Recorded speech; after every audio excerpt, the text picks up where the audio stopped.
خوش آمدی وزیر۔ اٹلی میں ایک بادشاہ حکومت کرتا تھا۔ اس کی رعایا اسے ناپسند کرتی تھی، مگر کچھ لوگ ایسے بھی تھے جو اس کی بہت تعریف کرتے تھے۔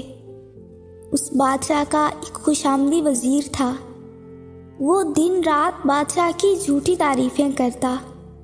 بادشاہ کا حکم تھا کہ اسے رعایا کا حال سچ مچ بتایا جائے کہ کون کس حالت میں ہے اور میرے بارے میں لوگ کیا کہتے ہیں۔ اس طرح میں ان کی رائے اور سب کے حالات صحیح طور پر معلوم کر سکوں گا۔ اس کے جواب میں دوسرے وزیر تو خاموش رہتے، مگر تعریف کرنے والا وزیر فوراً کہتا، حضور کی نیکی اور انصاف کے چرچے سارے ملک بلکہ دنیا بھر میں ہوتے ہیں۔ بھلا وہ کون بے وقوف آدمی ہوگا جو حضور کے انتظام سے خوش نہ ہو۔ ہمارے ملک کی رعایا تو بے حد آرام اور چین سے ہے۔ بادشاہ کو اس کی باتیں سنتے سنتے شک ہونے لگا تھا کہ ہو سکتا ہے یہ خوش آمدی مجھے سچی اور صاف باتیں نہیں کرتا اور اس کے دھوکے میں اپنی رعایا کے اصل حال سے بے خبر رہوں۔ یہ سوچ کر اس نے ارادہ کیا کہ اس وزیر کو کسی طرح آزمانا چاہیے۔ پہلے تو وہ اسے باتوں باتوں میں سمجھاتا رہا کہ دیکھو، دنیا میں کوئی ملک ایسا نہیں ہوتا جس کے سارے لوگ اپنے بادشاہ سے خوش ہوں، اور کوئی بادشاہ ایسا نہیں ہو سکتا کہ جو کسی معاملے میں بے جا فیصلہ نہ کر بیٹھے جس سے کسی کو تکلیف پہنچے۔ وزیر کو چاہیے کہ اس کے سامنے سچ بولے اور حق کی بات کہے۔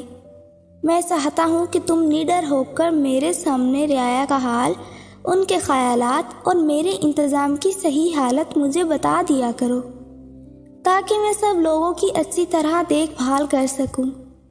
لیکن وزیر اپنی خوشامد کی عادت سے باز نہ آیا اور اسی طرح جھوٹی سچی باتیں بنا کر تعریفیں کرتا رہتا۔ آخر بادشاہ نے تنگ آ کر اس کی آزمائش کے لیے اس سے کہا کہ ہم تمہارے کام اور تمہاری باتوں سے بہت خوش ہیں اور صلے میں تمہیں بہت بڑا انعام دینا چاہتے ہیں۔ یہ انعام ایک دن کی بادشاہت ہے۔ کل تم بادشاہ بنو گے اور دربار میں سب امیروں، وزیروں اور رعایا کے اعلیٰ و ادنیٰ لوگوں کو جمع کر کے تمہاری دن بھر کی بادشاہت کا ہم اعلان کریں گے۔ وزیر یہ سن کر بہت خوش ہوا۔ دوسرے دن شاہی دربار میں مہمان آنا شروع ہوئے۔ ہر طبقے کے لوگوں کو دعوت دی گئی تھی اور ان کے سامنے وزیر کو بادشاہ نے اپنا تاج پہنا کر اپنے تخت پر بٹھا دیا اور اعلان کیا کہ آج کے دن ہم بادشاہ نہیں، آپ لوگوں کا یہ بادشاہ ہے۔ اس کے بعد سب لوگ کھانے پینے میں مصروف ہو گئے۔ خوش آمدی وزیر بادشاہ بنا، بڑی شان سے تخت پر بیٹھا، نئے نئے حکم چلا رہا تھا اور خوشی سے پھولے نہیں سما رہا تھا۔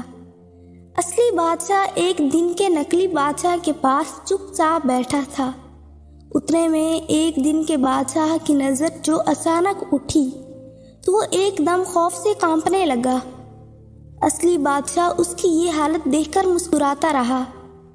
قصہ یہ تھا کہ نقلی بادشاہ نے دیکھا کہ شاہی تخت کے اوپر، اس جگہ جہاں وہ بیٹھا تھا، سر پر ایک چمکدار خنجر لٹک رہا تھا جو بال جیسی باریک ڈوری سے بندھا ہوا تھا۔ اسے دیکھ کر نقلی بادشاہ کا ڈر کے مارے برا حال ہو گیا کہ کہیں یہ بال ٹوٹ نہ جائے اور خنجر اس کے اوپر نہ آ پڑے۔ اس نے ضبط کر کے بہت سنبھلنے کی کوشش کی، مگر اس سے خوف کی وجہ سے سیدھا نہ بیٹھا گیا۔ آخر مجبور ہو کر اصلی بادشاہ سے کہنے لگا، حضور، یہ خنجر میرے سر پر سے ہٹوا دیا جائے۔ اصلی بادشاہ نے مسکرا کر کہا، یہ کیسے ہٹایا جا سکتا ہے؟ یہ تو ہر بادشاہ کے سر پر ہر وقت لٹکا رہتا ہے، اسے فرض کا خنجر کہتے ہیں۔ اگر کوئی بادشاہ اپنے فرض سے ذرا سا غافل ہوتا ہے تو یہی خنجر اس کے سر کی خبر لیتا ہے، لیکن جو بادشاہ انصاف اور سچائی سے حکومت کرتا ہے، یہ خنجر اس کی حفاظت کرتا ہے۔ اب تو وزیر کی بہت بری حالت ہو گئی اور وہ پریشان ہو کر سوچنے لگا کہ اب کیا کرے کیا نہ کرے۔ اس کے دل میں خیال آ رہا تھا کہ ایک دن کی بادشاہت میں وہ ایسے حکم چلائے جس سے اس کے خاندان والوں، عزیزوں اور دوستوں کو خوب فائدے پہنچے، مگر اب تو اس کے سارے منصوبے خاک میں ملتے نظر آ رہے تھے۔ اس نے سوچا اگر کوئی حکم اس نے انصاف کے خلاف دیا تو یہ خنجر اس کی گردن اڑا دے گا۔ اصلی بادشاہ اس کی گھبراہٹ دیکھ کر کہنے لگا، اب تمہاری سمجھ میں آیا کہ بادشاہ کی ذمہ داریاں کیا ہیں اور اس کی جان کو کیا کیا عذاب جھیلنے پڑتے ہیں۔